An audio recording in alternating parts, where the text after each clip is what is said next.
know what I'm saying? And I wanted to see, I watched a bunch of YouTube videos about the different competitions, and I automatically became extremely scared of being disqualified. And as we all are. yeah, That's normal. Yeah. and so I did some research, and I was like, okay, there's one coming up, and I think, I could get ready in like 6 weeks. I think I could do that. Like, it'd be cool. And I wrapped my head around it, and then I just said, okay, I'm going to do it. And I jumped for it. So, and that it happened to be nationals. And I didn't realize the complexity of what nationals is. I didn't realize that there were going to be pros there or super squads. I didn't even know what super squads were. So for me, I was like, all right, I'll be fine as long as I don't get disqualified. I'll learn a bunch of stuff, and I'll have, work on some things and, take a lot back from that. But I was just really excited, and I was super like happy, but ridiculously nervous all at the same time. So, and I jumped basically. I just jumped in the deep end of the pool and went for it. And I had a great time. Now, how much practice did you actually do before nationals? Honest. Okay. So I shot with my Glock 34. And I only ran 100 rounds through it before nationals. Now, was that a brand new gun? It was no, it was previously owned, but new to me. Okay, so you had never shot that gun before. You put 100 rounds through it and then shot nationals. Yep. Wow. That's even I know you're a lady, but that's balls. Huevos, as they say. Well, I started practicing. Chris has a 19, and I was actually thinking like, okay, I can run this 19. He just has really aggressive stippling on it. And after 200 rounds with that, so in total practice, I did about 300 rounds, maybe 350 tops. And from the stippling on the gun, it like tore my hands. It formed calluses where I didn't think calluses would ever be, especially like on the middle of my like middle finger. I was like, what's going, because I'm holding it so tight and freaked out. But yeah, through the 34, I only shot probably 100 rounds. I only had one practice section before I went to nationals. Wow. Okay. So you probably didn't even know then really like where your gun was going to impact at 15, 25, 35 yards. I only practiced so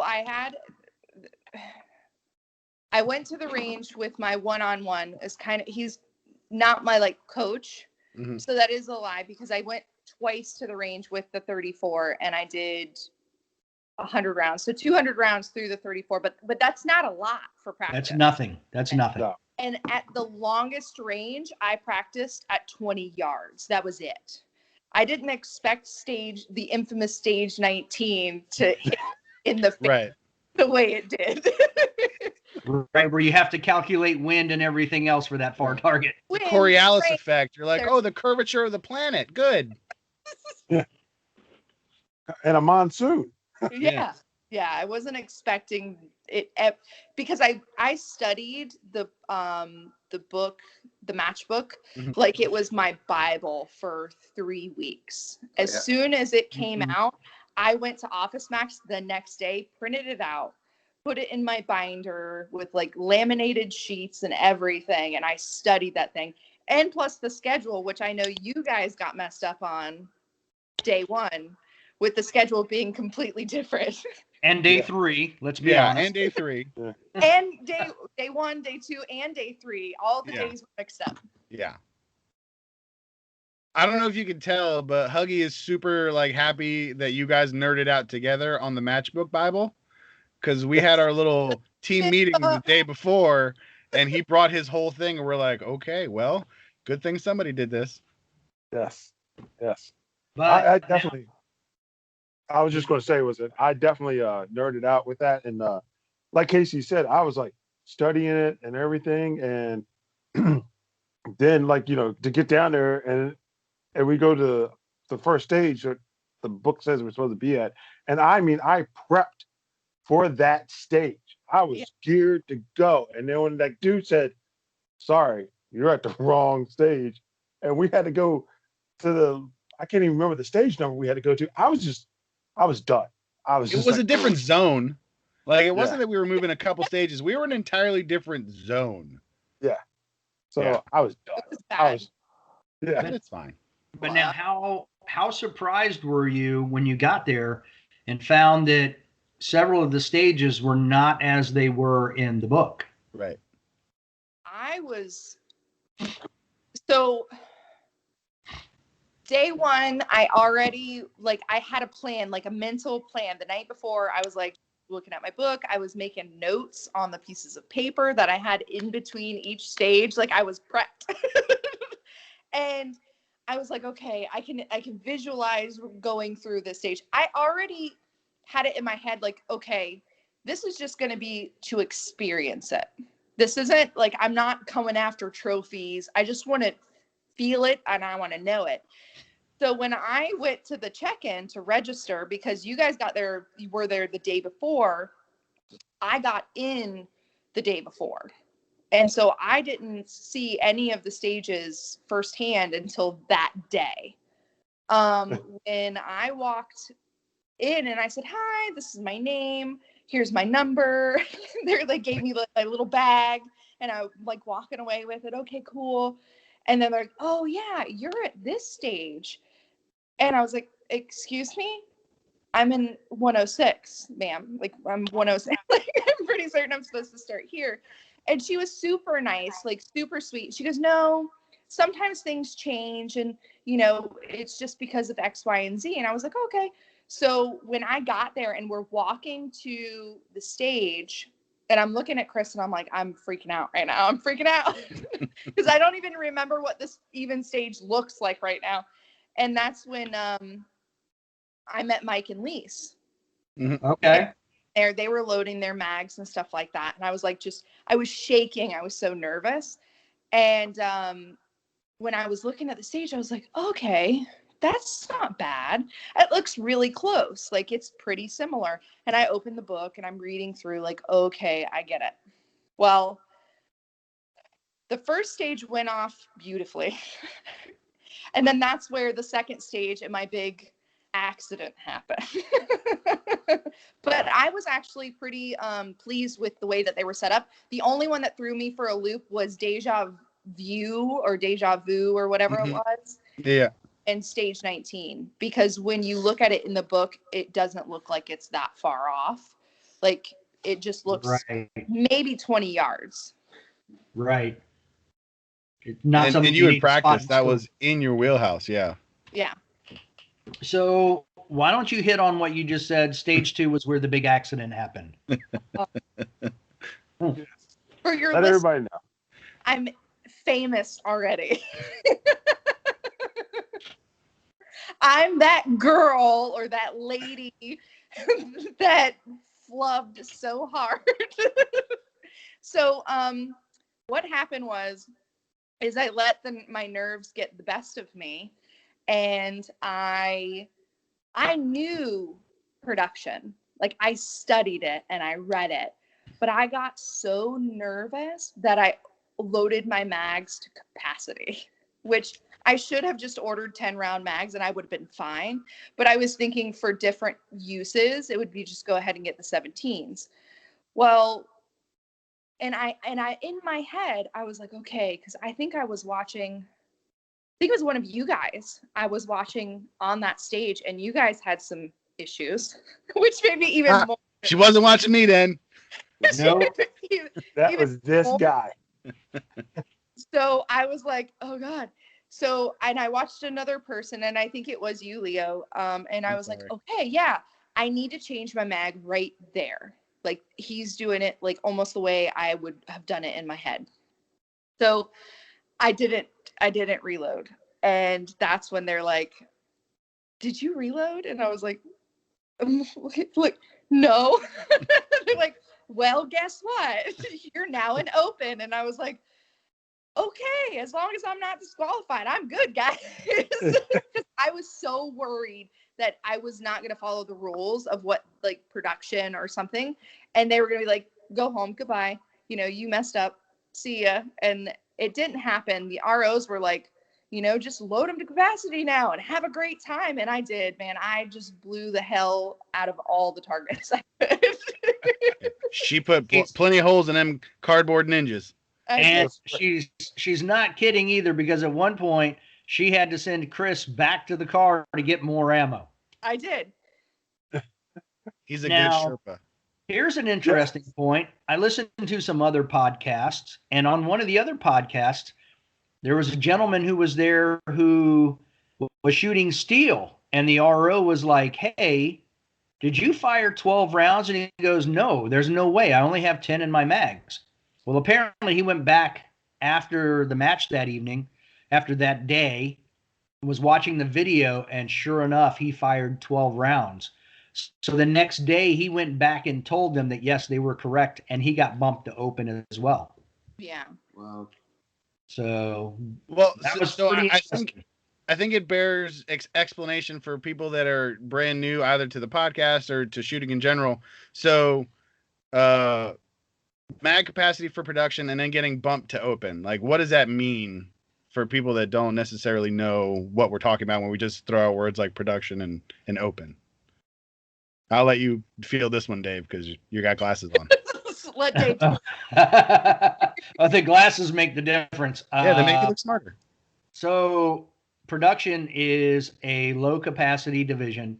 The max you can have in your magazine is 10 rounds at the time of the start beep. That means that if it's a loaded start, you can actually put 11 rounds in your mag, because you're going to load one of those rounds into the chamber, and then you're going to holster your gun.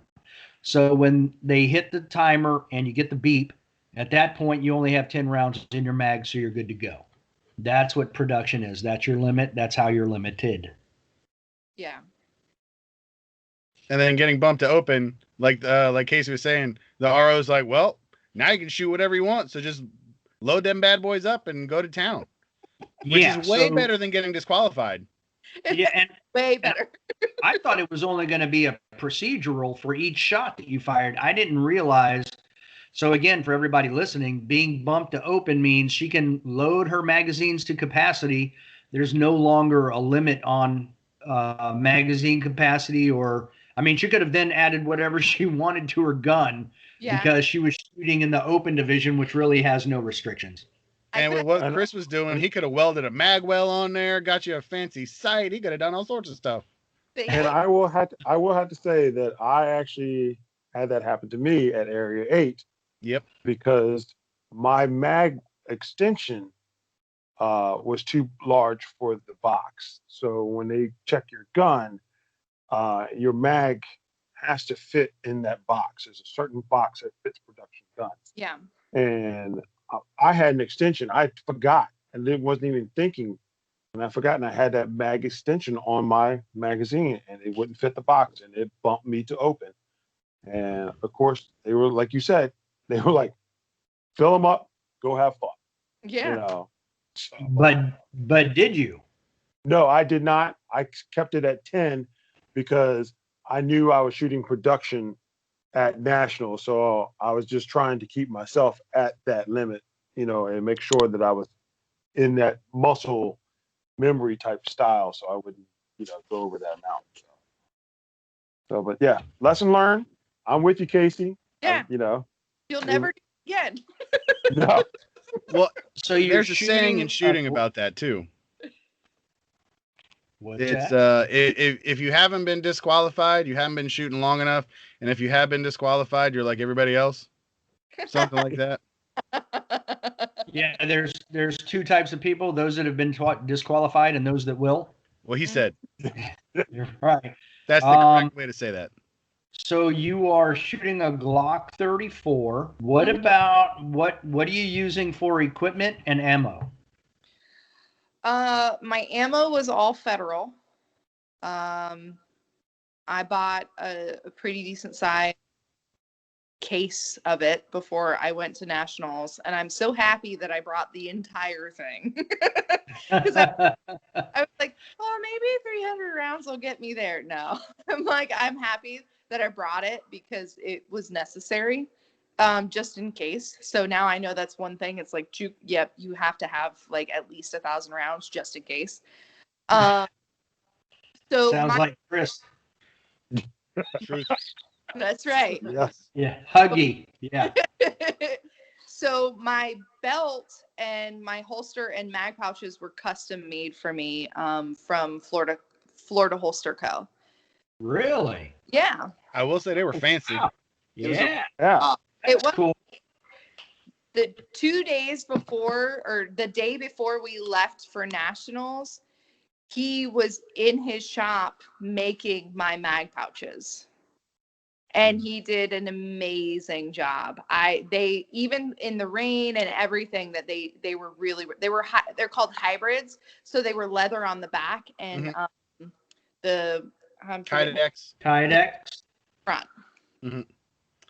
And so, and the holster he had actually made for me as well. And that had, I don't know if you noticed it, but it had the blue little like a screw on it that was blue.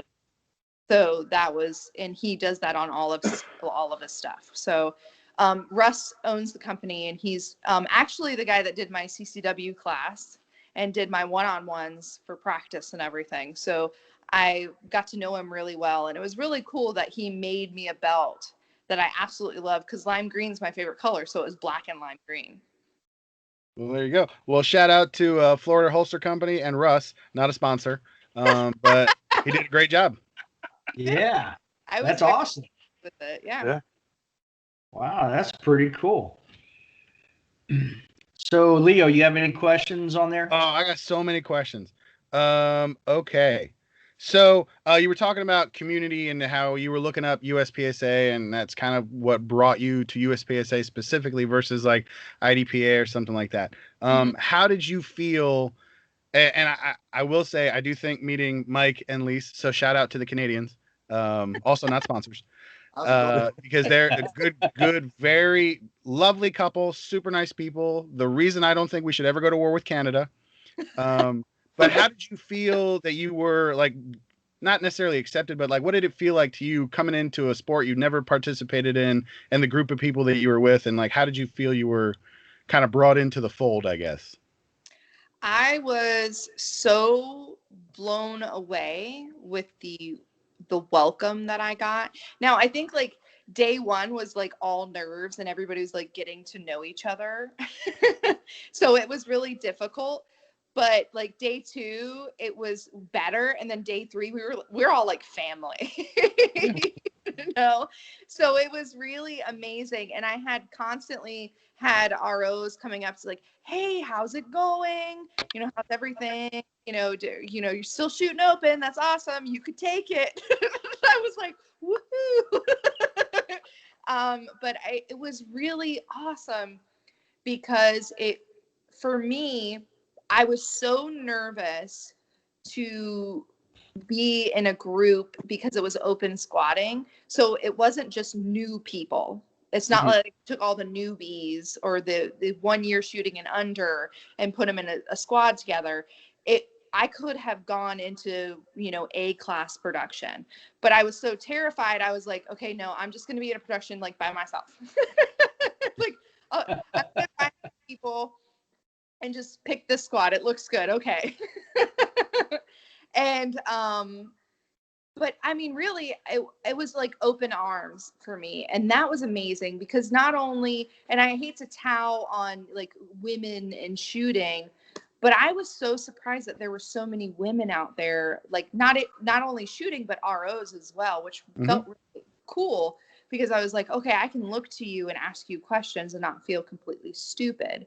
And I felt like that with any of the ROs. Like I could have said, hey, by the way, what does that mean? Or what is that? And sometimes they'd be like, how long have you been shooting? And like, well, this is my first one. And they're like, what? But it's just a big community. And for me is like, absolutely. So now that I've brought my story back and told my girlfriends, they're like, oh my God, let me know when the next one is, or if there's a smaller competition, I'd love to go because that sounds amazing. So I really would love to see the community of women shooters get even bigger. Like that would be something awesome because it's Heck very yeah. welcome. Absolutely. And there's a lot of women. You saw at the award ceremony after the third day, Jaylene and Justine, Jayleese and Justine Williams, Yeah, the Williams sisters. 17-year-old girls who are out there crushing people. I didn't realize that they were that young. They have their own YouTube channel. They're legit. Yeah, I followed them on Instagram once I started looking into USPSA stuff. And I was like, oh, this is really awesome. They're like almost partners. Like they go to everything. And then I realized, oh, they're sisters. Okay, that's amazing. And I watched them in all these different competitions from the time I started following them until nationals. It was really cool. But I didn't realize that they were that young. I thought that they were maybe in their early 20s. But 17 is and I mean, it's amazing. It's really cool to see what you can do if you start early and you're given the outlet to start early. Yeah, absolutely. You get focused like that. I mean, it's amazing. So, well, and it was interesting because I think it might have been Dave and I, or Dave and Huggy and I, that kind of talked about, and this is a compliment, so please take it as such. We were talking about how upbeat and how like excited you were just to be there, and it kind of and I bring it up because it reminds me a lot of them. Like they're very young, but they still manage to, and they're very professional, but they manage to be like super excited and like really happy, and they don't let stuff get them down. Like you could have been bumped to open and been like, no, I'm out, $200 or whatever it is out the window. I'm done, and just been pouty McGee, and and Chris makes 3, and you could have left. And instead you were like, whatever, I'm gonna keep shooting. I'm gonna get them cardboard ninjas and just pew pew. So like that was something that I thought was really, like, it was infectious, because after that we're all like, all right, cool, if she can be upbeat about just being thrown and open, like let's keep moving. Like our little kerfuffles weren't that big of a deal. Yeah, I mean, I saw Chris, he parked a couple cars down from us on day 2 when we came in for PM. And I had seen him and he was like, I think you were changing your shoes or something. And I was like, hey man, what happened with the bullets? And so he told me the whole story, because I was like, and we had a great conversation, and he asked me about it. And I was like, yeah. As soon as I understood what happened with the whole like being bumped to open, I had a little bit of a down moment. Like I was sad for like 5 minutes, and then I just like shook it off, and I was like, okay, it'll be fine, because my intention wasn't to place or take trophies or anything. It was just to experience it and learn. So for me, and then he had said something, and I was like, you just got to be positive. I'll be okay. Like, we're going to have a great time. And he's like, yeah, we're going to have a great time. and he was much better the next day, but that whole day prior, though, that was pretty bad. I wish you had talked to him the day, like, because it was. Even at dinner after the first day, it was not good. I was terrified. I was like, oh my God, I hope this doesn't happen to me. Because I was myself being that person that was just like not being able to function after the beeper went off. I will tell you, I was so upset, and the guys are right. I was so upset to the point where if I could have thrown my gun, I would have thrown it, because I was just that angry. That would have been bad. And I was, the guys were like, just shake it off, just keep going. And I'm the type of person that when I get mad, I'm just like, just angry, And finally, Dave, and actually both Dave and Leo were like, look, stop being a little bitch. Don't take my line. I get one thing in this show. Sorry, I had to borrow it. It is our TM. So everybody met you with open arms, but who actually came to our table the night of the award ceremony to welcome you to the USPSA? Oh, boy. You gotta be nice. Yes. It was It was really cool. The president of the association came up. Well, and I'm gonna lose it because I'm blanking on his name, but he was an RO and he's the actual director of the area where New York and New England are. Okay. I want to say it was maybe 6 or Can't remember. Yeah, maybe 6 or or 7. 8. Maybe it was 8. And his wife actually like pulled me aside, and before you guys got there, she was like, how was it? And I was telling her, everything about it, because she really wanted to know. Like, I actually felt like it wasn't just like, how'd you do, or how was it? Like, it was one of those, she really wasn't interested. She was really interested. And so I kept talking to her. Her husband came up, amazing guy. And he's like, you've got to talk to the president because he really wants to know newcomers' stories like this. And I think the big baffling thing was that I just decided that my first gun competition should be nationals, not realizing what nationals really was. Like, I knew She was asserting her presence with authority. Yes, I was. Coming in elbows and knees, I was doing it. But Lord. the association came up, like, introduced me, the guy that introduced him to me. And then he had to go make that speech. And what really blew me back was the fact that after he had made the speech, he came back to say, I'm so sorry I was interrupted, and finished talking to me. Of course, I had my mouth full of food. So that's interesting. But it was just really cool. That's something like you don't see a lot, like, because especially like to me, feeling like a newcomer, like I haven't even made it on their like notice yet. Like they haven't realized who I am yet. And for him to like welcome me and say hello and thank you so much was really cool. So that for me was pretty awesome. Yeah, you're so new. You could literally have had the latest USPSA membership number. Yeah. I got the newest one, hot off the press. Right. So a lot of interesting firsts for you. Absolutely. So that's pretty cool. All right, Leo, what other questions did you write down over there? Okay, so you've had your first nationals, right? Got that under your belt. It's done. Like there's zero pressure for you from now on. So what goals do you have moving forward in shooting production, moving up in a division, shooting sectionals, shooting local match? Like, what are your goals that you've set for yourself, if you have any? And if not, like, now I'm asking you what goals you're going to set for yourself, young lady, because we want you to progress. Absolutely. Because Huggy's going to be buying appetizers from now on. Oh, so you. Do I get No pressure. to tavern this time, guys? Yeah, that's fine. Oh yeah. Oh, see, you're in it now. See, the whole thing of it is, you, I, and Dave, we have to just beat Leo, and he has to buy appetizers. Now you're in the circle of trust. Pick on the fat Hispanic kid. Cool, that's fine. Whatever. Hey, what about the fat black kid? Well, let's hear about goals first, and then we'll get to that. Okay. Yeah, okay. All right, so what do you got? My goals, while it's kind of the off season, I really want to get out and shoot. I actually just shot this past weekend on Sunday. We had the gun store, my local gun store, H&R Gunworks. Hillary and Laura, well, the two Lauras, were teaching a women's weekend, kind of like a women's shoot club thing. And it was really neat because it was a bunch of people that had never really picked up guns before. So it was kind of cool to kind of like stand back and watch them work with people. And I have talked about it before, but I'd really love to become an NRA certified instructor.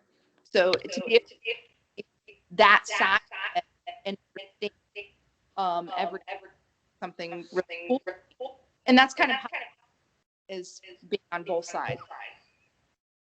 And other than that, just shoot as much as I can and learn how to move faster.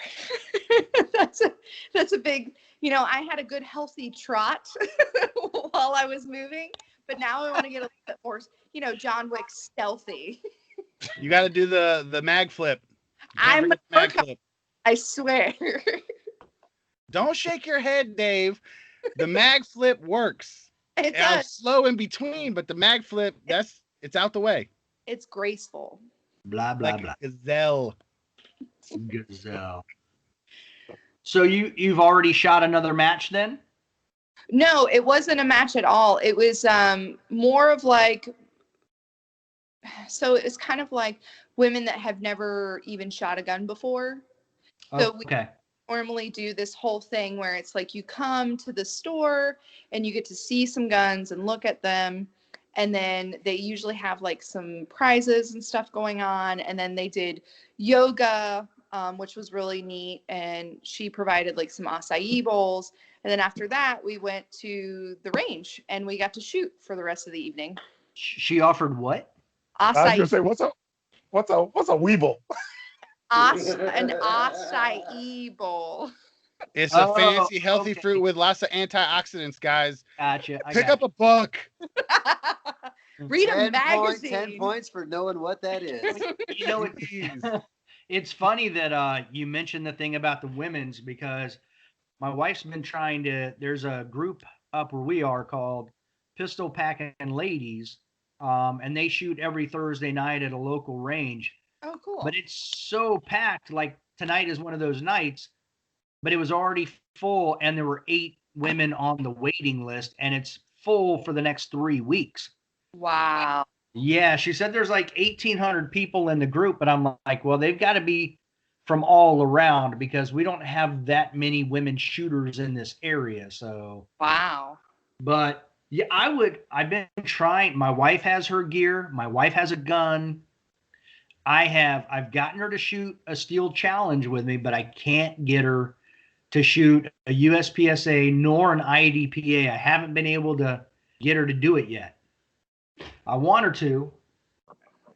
I mean, she has to want to do it though. I mean, that's the thing, because if she doesn't really want to be there, I feel like she's not gonna have fun, you know? But I would go for it, especially USPSA. I have heard some like things, air quotes, about IDPA, and they're kind of like sticklers, and the ROs are pretty like short and quick and to the point, because I've never shot IDPA, as you guys know. I have. So, I mean, I don't know how to like speak on that part, but I mean, I had a blast and I was terrified. All right, what other questions you have there, Leo? Oh, sorry, I was writing stuff down. I had a good one. Focus. So you were talking about stuff that you went in and you wanted to learn, and especially once you got kicked up to open, you were just there for the experience of gathering information. So what do you think were some of your big takeaways from shooting nationals and just kind of having that done and over with? The big takeaways were, I mean, really, like, I learned a lot from Lise and Michael, because they were, even from day one, started to break down how they kind of went through Course of Fire.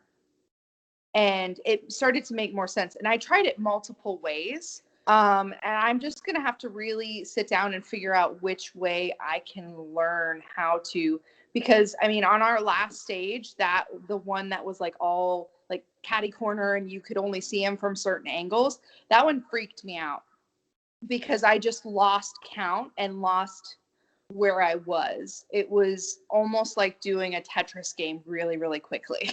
Uh-huh. It was just hard. It's a really good analogy, actually. It's a very good analogy. Yeah. I would have never thought of that.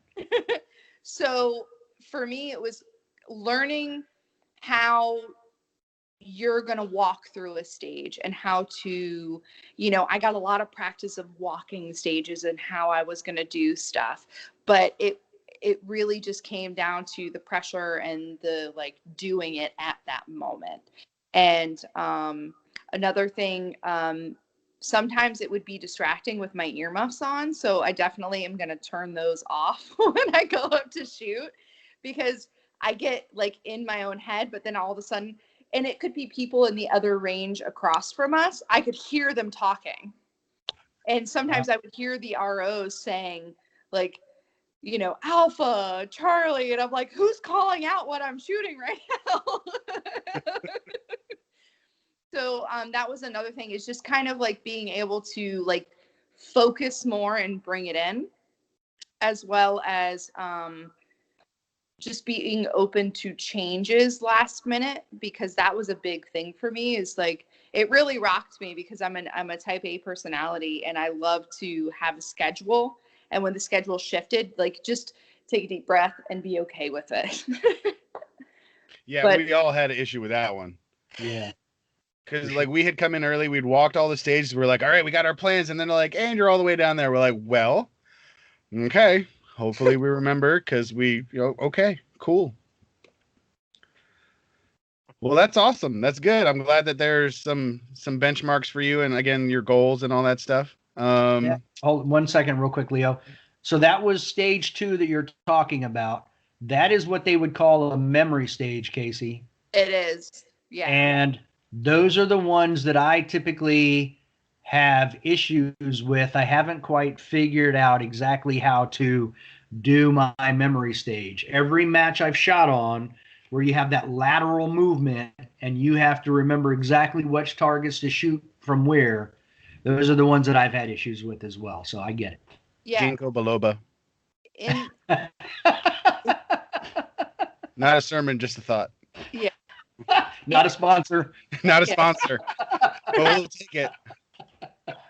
I'm in. I could use it too. In the matchbook, though, I knew as soon as I saw that one, I was like, holy crap. And, you know, and that's one thing that I didn't realize, that when you had those little, like, the statues for the matchbook, I thought that they were going to set it up exactly like that. Now, that stage was changed. It was different because the center was off put, and some of them were turned too, so that like you couldn't hit them dead on. And Correct. so I had kind of nicked run left and look right, because if you run all the way left, Right.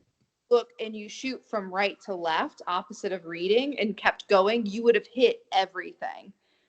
And I just didn't get to practice it. So I think that was kind of like the difference. And of course, you're not going to be able to unless you have a lot of money, you can't really set up the stages and practice them exactly like they're going to be at nationals, because they're going to change them anyway. They're going to put like the white targets. Mm-hmm. The no shoots.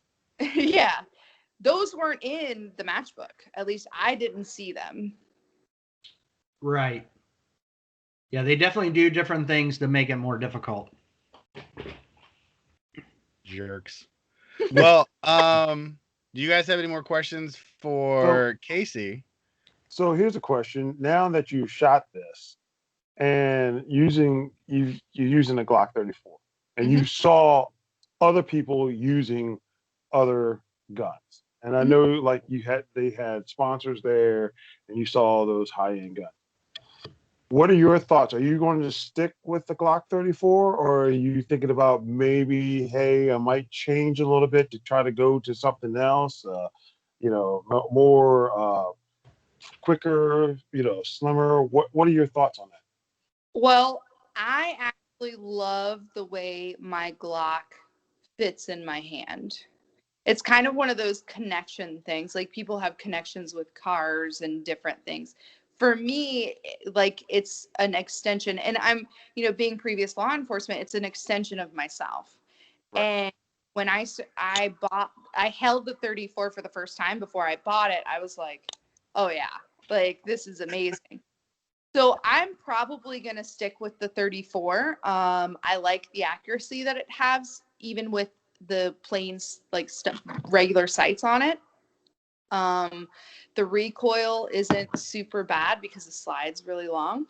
But yeah, I think for at least a couple years, I'm gonna stick with the Glock 34. She defended the Glock on Instagram too. I did. I love him. That gun seems to shoot a little low though at times. It can't, but I attribute that to me. That's okay. So did we. That's my Dave being fault. Dave. Yeah. At least it can hit steel. Mhm. My Sig was scared of hitting steel, so it's fine. Or really anything at the match at all. So.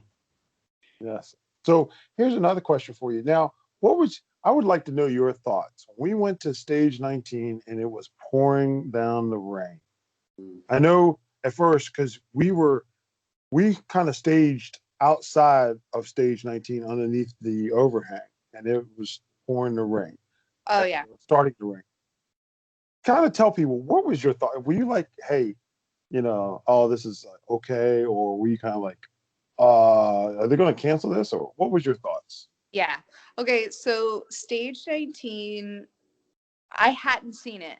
Like you guys tipped me off to it was going to be a monster. And I was like, I can't go. After we were done with the first day, I was like, I can't do it. I can't torture myself anymore. I've had a day. I just need to go relax for a little while.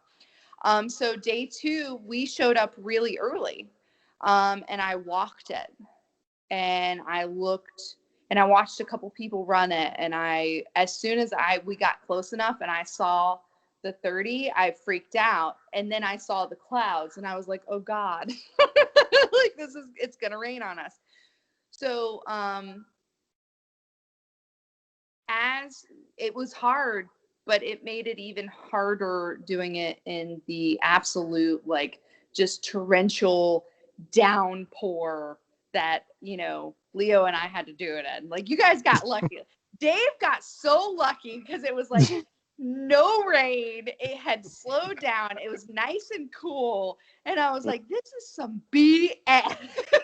He had to run in his defense. He is lower to the ground, so that puddle came up to his calves as opposed to Huggy, True who story. like Huggy Two Socks just feep. He walked over the puddle, So poor Dave had to like cross the River Jordan to get to the next area to start shooting. I mean, at least it just came down on us and we couldn't see anything or hold our guns safely, and it was fine. RO had okay, and then he came back. And I was like, crap, I'm up on number 2 on this. Like, oh, crap. Okay, I can do it. Screw it. Let's just do it. And so, because he looks at me, he goes, and he's the Russian RO, which is amazing. He goes, I'm ready when you are. Yeah. It's It's like that scene in Rocky. If he dies, he dies. Like, all right, let's go. let's go. Let's do it. I will say I felt really bad because I kept saying he's like, well, nobody's shooting, so I'm like, no, I can hear them. Like I have very good hearing. I can hear them shooting. We should just start shooting. I'm like, screw it. It's gonna keep raining. It's Florida. It's Florida in the afternoon. We're just gonna shoot. And I'm like, screw it. I'm not gonna do well on this one anyway. So just let me get done because I was the one shot first. Let me So waste my now. I was like, vamos, come on, bling, bling, bling, and done. So that was my attitude about it because I'm like, well, this is way too far. I am nearsighted.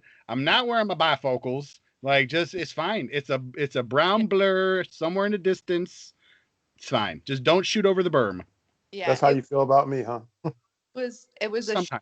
and pray for dear life because I had my sights like way past his head just to see if I could make it. Like, let's go. Didn't you get an alpha on that one? I did. I got Yeah. one alpha and one mic on that one. And I'm like, pray and spray. I could have shot like 5 times and they would have been like, just keep going. As long as I didn't break the 180, because that was the one you guys had tipped me off on it. And then I went back to the hotel and I was looking at all of the scorecards and there was that big block of DQs. And I was like, holy crap.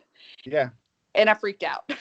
Well, and they said it was 4 people that had gotten DQ'd on that. 3 or 4, right? There's quite a few. Yeah. That's 4 true. or 5, I want to say. Oh, is that what it Yeah. was? Yeah, just Yeah. on because they made a point to be like, don't turn here or reload here because you will get DQ'd right here. Yeah. Not here Over or here, not here, here. but right here. Now, Casie, you got double lucky that day because didn't you get to shoot in the rain on the very next stage as well? God, yes. It stopped. It stopped. Okay, the rain had completely cleared And then all of a sudden they're like, Casey's our shooter. And I was like, oh, okay. Got it. I went up there, and as soon as I stepped inside the box, it went. Not static, ladies and gentlemen. Rain. Yes. Not just a normal Florida rain. It was cold. It was cold. Yeah. It was like ice cold water just falling down. And the RO was like, let's go. And I was like, crap. So we kept going. And then if you guys will remember, like later that day, it had been raining, and I was up to go, and everybody had shot the bags. And then they're like, take the bags off. And I was like, yeah. I do remember that, actually. I think you made the same gesture. I would have given anything to have been filming that at that very moment. Yes. He was busy spraying Steel. metal. Spray paint. He was spray painting steel at the time. Mhm. Yeah. Anything else on there, Leo or Chris? The only other questions I had were for Chris. Yes, I was gonna say. So, and we talked about this a little bit before. So, and then we'll get final thoughts.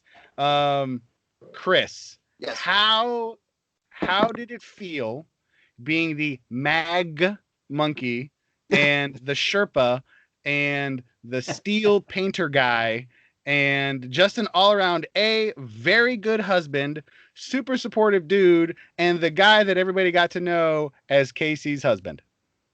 Well, if you're going to put it down that way, I'm out. There's nothing else to be said. That was. Oh, okay, perfect. All right, everybody, good day. Talk to you guys later. No, there's, the other side of Casey is, she spent an exorbitant amount of prep time going into this. I would come home and she'd be dry firing in the living room. I would sometimes worry about the television. Every possible shooting match on YouTube that you could find. She really went at this thing. She found something. She had been looking for something to sink her teeth into since we both got out of corrections. And, she jumped into this. And when she went looking for something to compete in,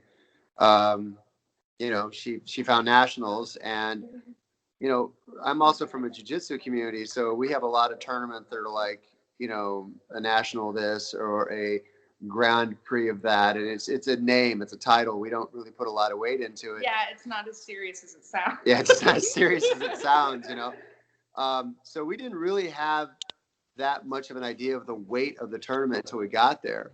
Right. And once we got there, she was very nervous going into it.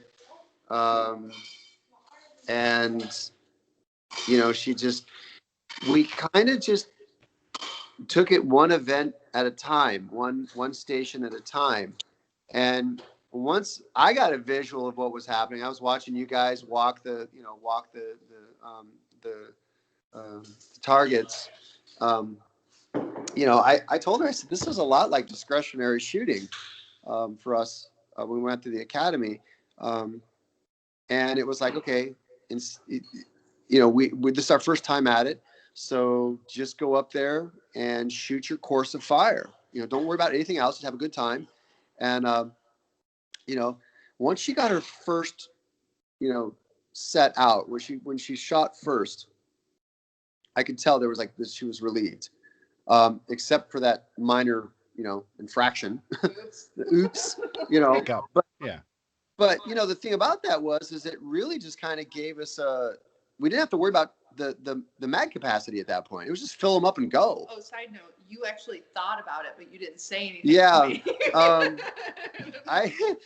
I kind of told her, I said, I did kind of wonder about that because we'd spent some time at the house talking about the 10 rounds and how does that work and all that. So I remember having this conversation, and it never occurred to me at that time to even look at the magazines. I was like, okay, well, she's got this. And then it happened. But we, just making sure that when she was done, she could go up and talk to you guys, get as much advice as she could, watch what was going on, breathe, for crying out loud. Yeah. And I was in her popping rounds into the magazines and making sure they're all set, and a lot like what we were accustomed to in corrections. It was really cool to see, just grabbing a paint can, going up there and resetting the targets and getting ready for the next shooter.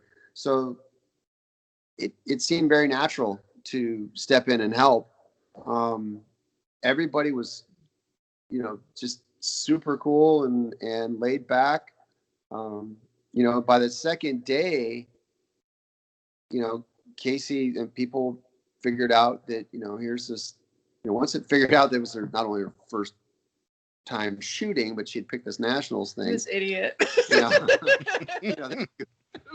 And I had a couple of people, is this really her first time? And yeah, it is, But I think the fact that we didn't know, we were kind of ignorant to a few things. Mm-hmm. We were just feeling this out. So there was a lot of that the weight of things just didn't sit on the shoulders. We saw it in different shooters. I mean, we saw some people really getting into the walkthroughs, and it was like, this guy or this girl is really in the moment. They're really thinking this through. And then you could tell when something would go wrong, the weight of that mistake or the weight of that malfunction or something was just devastating to some. And you saw that athleticism that like, okay, we're at a different level here, because they have to be, some people had to be talked to a little bit, and brought back to the fold. Thank God no weapons were thrown. Yes. But I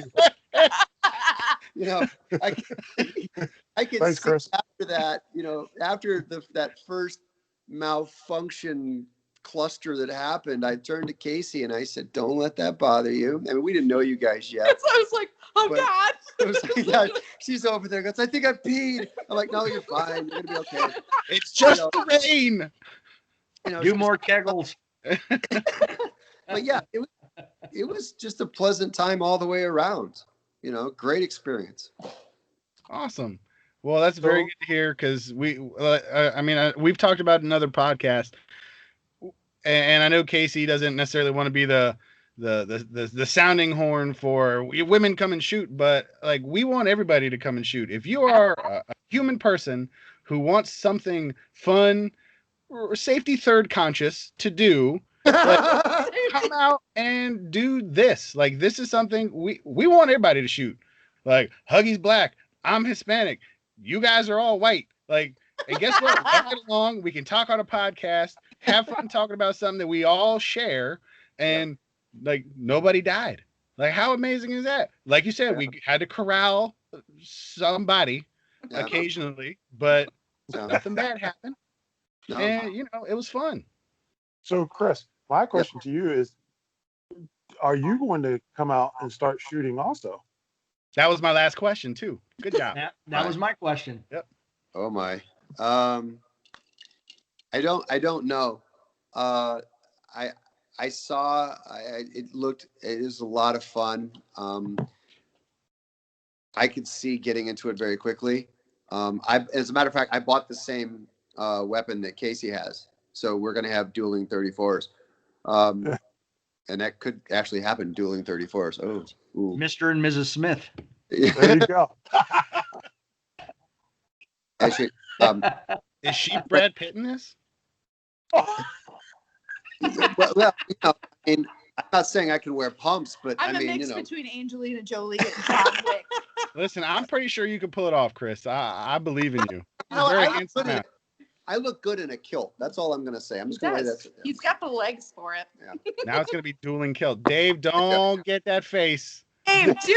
Yeah. He has golfing kilts. We'll set this up. Okay. This is happening. All right, next trip to Florida.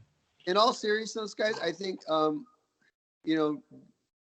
Casie picked this, and I love being there to support her. I love taking the time off. And I love it. I love being that support. Now, shooting at some point, yeah, I'd like to do it. I just don't think it's going to be like the next one or the next after that. I think I really enjoy watching her compete. I gotta have a Sherpa, guys. And then there's the Truth. Sherpa. This is very Dude, true. that is awesome, Chris. I'm gonna tell you right now, the support. I would honestly say, and for the people that are listening, you were such an awesome support for her in being there, getting the stuff for her, making sure that she was okay, and kind of lessening the stress off of her. And we all could see it, and then on top of that, you were so friendly to everybody, that was in our squad. So I commend you for being awesome. You're just a great person, all around person. And Casie, you have a good guy there. So hats off to you. Are you crying? Dave's crying.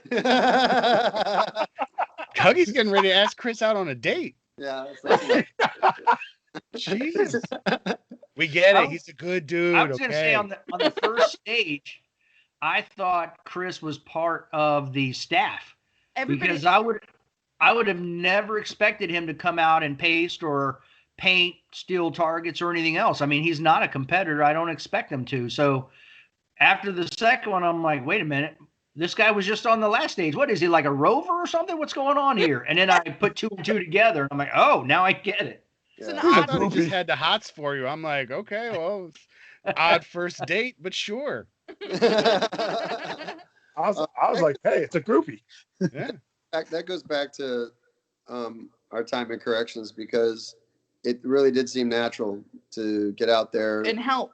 Throw targets up. You put paper targets up. You put the tape up, and then when you're done, I think the biggest problem I had, and as some of the judges started looking at me, is I had a problem with all the brass.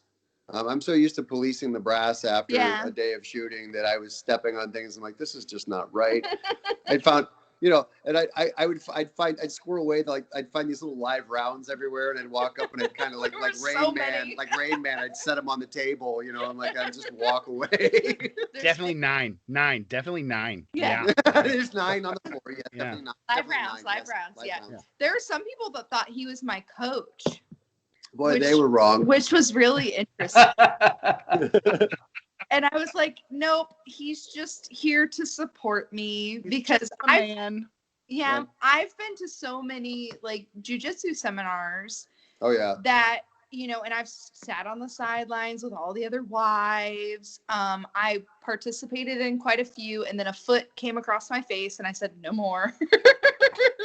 Gotta protect the moneymaker. Exactly. Radio for a reason. Yeah, man. Wow. Trust me, we know. We know what we look like. Yeah. But it was really, really cool, and it was amazing to have him there the whole time to experience it with me. So I wasn't just taking it back and telling him stories that he may or may not have wanted to listen to. Oh, yeah. He was there and he made friends with all of the ROs. Like, they're like, that's so awesome that you're resetting. I think there was only one RO that got onto our squad for, like, not participating. Yeah, that was weird. The guy that yelled at me. Oh. Yeah. Listen, I made up with him at the end, but I'm like, sir, I literally just pasted the entire half of this by myself. Like, why am I being chastised? He's like, well, you need to help. I'm like, okay, bro. Now it's on.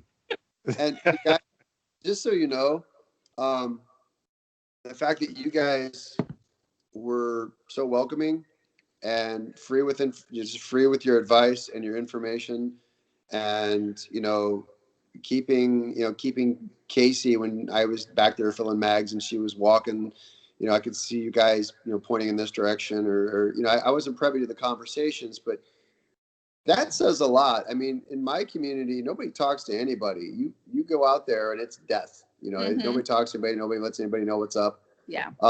But for you guys to take the time and break away from your competition mode and take somebody in who is clearly like Bambi on ice for a lot of reasons, Thanks. Well, not necessarily. You weren't really moving like John Wick. You were more like. It was a healthy trot. It wasn't a run. It was a trot. We're gonna go with trot. I've watched the videos. It was a healthy trot. Okay. Yeah. Her and Huggy have two things, or they have one thing in common. They both run like Charlie's Angels. Oh, now come on now. Don't See, worry, she Farrah. says- It's okay. See, she says she has a trot. I have a Clydesdale trot. Okay. Okay, Huggy Two Socks.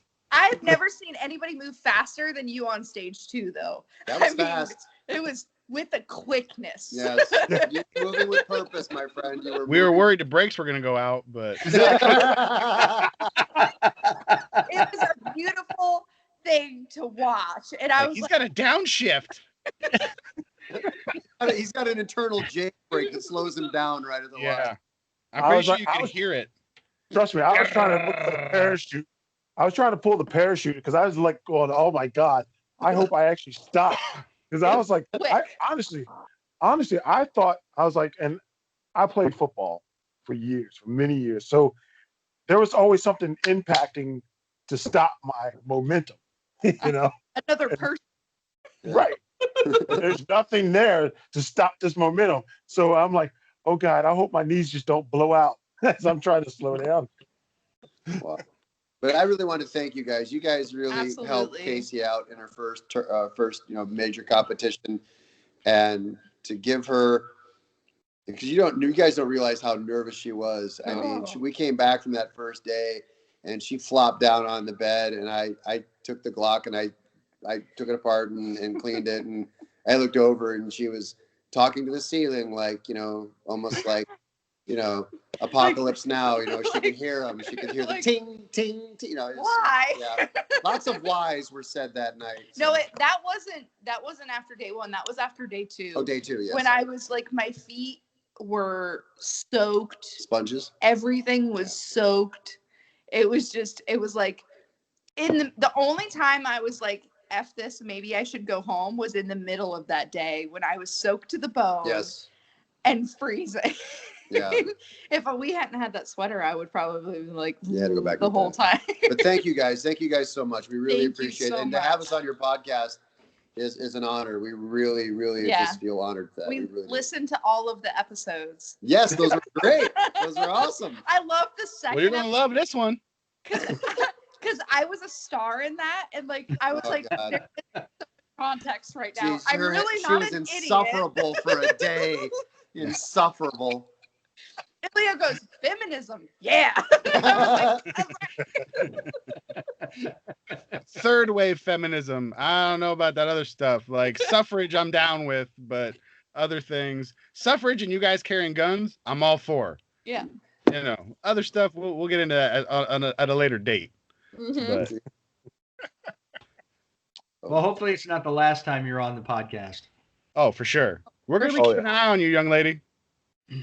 I'll be back. Yeah, see, you're already a superstar because the president came up to you and talked to you. I know. Yeah. I'm kind of like a big deal. Oh, God. I knew that was coming. Oh, my God. Sorry, Chris. Sorry.